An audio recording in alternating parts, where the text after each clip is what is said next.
Greetings, fellow nerds. In this made-on-tape tutorial, today we'll be talking about natural chorusing.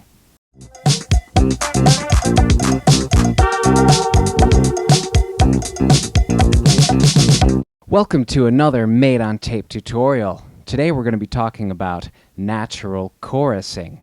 This very common recording technique is used throughout music, throughout genres, and most often you'll hear it with vocals. And it's literally where a vocalist does a take, la, and then he or she does another take, la, and then those are stacked on top of each other and mixed down, or taking up some tracks. This is also a very common technique with guitars to thicken. The artistic effect is that it thickens the sound. One thing I want to mention about natural chorusing is it's two different parts. Like in a computer, you could be able to just copy and paste and double. That's not going to get you the same thing. And I will show you right here. Not the same thing. Not the same thing. Versus not the same thing. Not the same thing. So you can hear the difference. One of them just sounds like the voice is louder, and then the other has a crazy wobbly effect.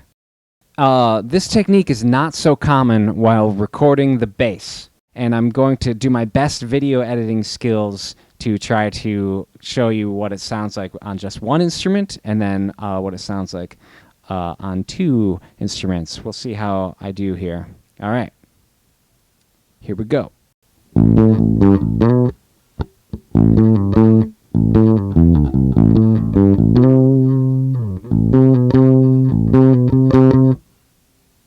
And again.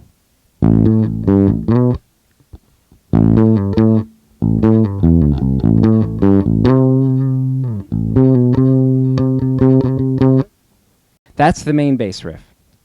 And this is what it sounds like when you add two of them together.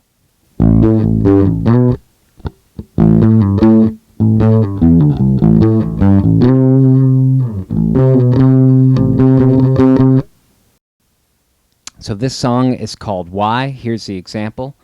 Here we go.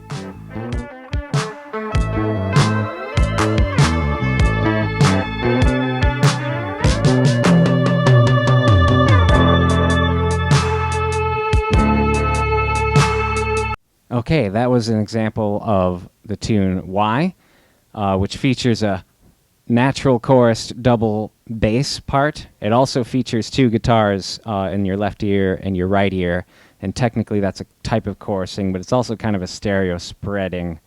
So that kind of doesn't count because unless you're listening to it on a single source and then things start chorusing. But the example that I wanted to bring up of a bass chorus, natural chorusing effect that is extremely beautiful and impactful is maybe many of you watching know the name Jaco Pastorius. Maybe some of you do not know who that is. He was a revolutionary, visionary bassist, and there's a beautiful tune on his first record, his solo debut record, which is fantastic. It's just called Jaco Pastorius. But there's a tune on it called Continuum, which is this beautiful bass melody. And the way Jaco Pastorius recorded it, it has a chorusing effect, and a lot of people thought he was just using an effects pedal.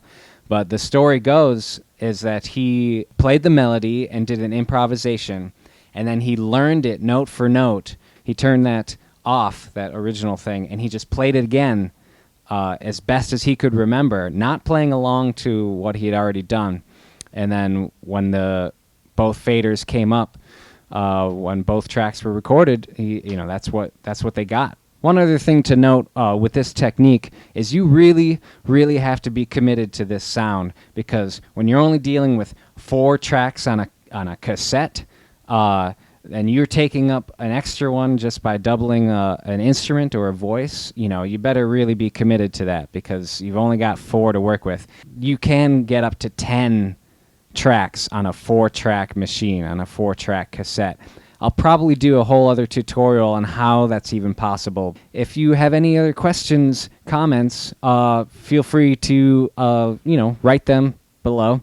You can write angry political messages. I'm a millennial. I don't care. I mean, I'm not fazed by the internet.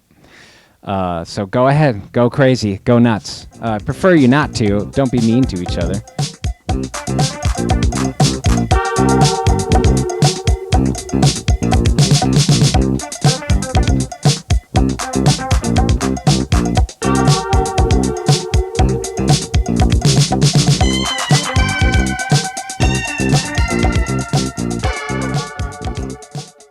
I'm running out of tape.